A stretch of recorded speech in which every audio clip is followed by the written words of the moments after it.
नमस्कार, अस्सलाम वालेकुम दोस्तों और साथियों। जैसा कि आप सभी जानते हैं कि आज सारा देश कोरोना वायरस महामारी के साथ जूझ रहा है और बंगाल को तो दोहरी मार झेलनी पड़ी। एक तो कोरोना वायरस और दूसरा साइक्लोन अम्फान। आज हमारे पीसीसी प्रेसिडेंट श्री सोमेन मित्रा जी के निर्देश को स्पीक अप बंगाल के माध्यम से मैं आपके सामने आया हूँ। कुछ बातें हैं, कुछ डिमांड है जो राज्य सरकार से है, उसको कहने की।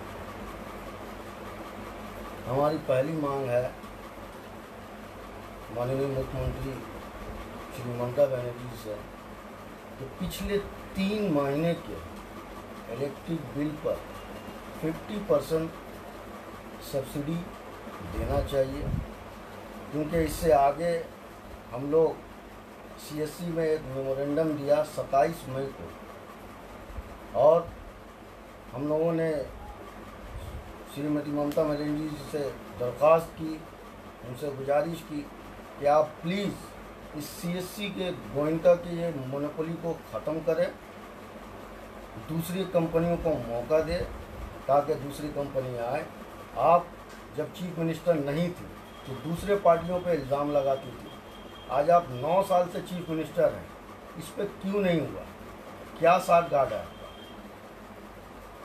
मैं अपनी दूसरी बातों पे आऊँगा कि आज इस कोरोना महामारी और साथ ही साथ ये अम्फान से जो तबाही हुई है, इसमें ना खाने को अनाज है, ना कोई कारोबार है, ना पैसा है। इस प्राइवेट स्कूलों में ये जो 3 महीना गया है, इसमें प्लीज़ आपको इंस्ट्रक्शन दीजिए ताकि जो लोग फीस नहीं दे पा रहे हैं बच्चों का, वहाँ पे कुछ रियायत मिल जाए, उसे माफ़ कर दिया जाए।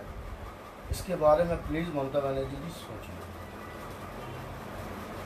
साथ ही साथ हम लोग रोज़ाना पेपरों पे देख रहे हैं कि राशन को लेके काला बाजारी हो रहा है। इससे आगे हम लोग साउथ 24 परगना, नॉर्थ 24 परगना, सुंदरबन के कई इलाकों पे गए जहां बहुत बुरी तरह का नुकसान हुआ है। तो उस बारे में आज स्टेट गवर्नमेंट को सोचना चाहिए कि जो दोहरी माल झेल चुके बंगाल के लोगों को किस तरह से अनाज पहुंचाया जाए। ये काला बाजारी ख़त्म हो, सबको अनाज मिले, जिनके पास डिजिटल कार्ड है उनको भी, जिनका कार्ड नहीं है, जो पुराने कार्ड हैं उनको भी राशन मिलना चाहिए। साथ ही साथ एक और हम लोगों की डिमांड थी कि ये जो प्राइवेट हॉस्पिटल है जहाँ पे कोविड के पेशेंट जा रहे हैं, इनसे मन चाहा पैसा वसूला जा रहा है। जो परेशान हाल हैं, पेशेंट को लेके आए, इनको गलत पैसा, ट्रीटमेंट सही नहीं हो रहा है, मन चाहा पैसा लिया जा रहा है। इसके बारे में देखना होगा। प्राइवेट हॉस्पिटलों को एक इंस्ट्रक्शन देना होगा कि इसका एक फिक्स अमाउंट किया जाए ताकि ये जो मन चाहा पैसा उछला जा रहा है इसको बंद हो। और हम लोग चाहते यही है कि ज़्यादा से ज़्यादा टेस्ट हो।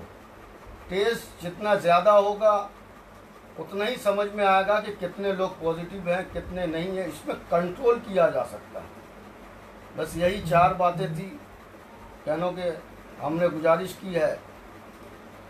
मैं अपनी बात को यहीं पर ख़त्म करता हूँ। जय हिंद, वंदे मातरम।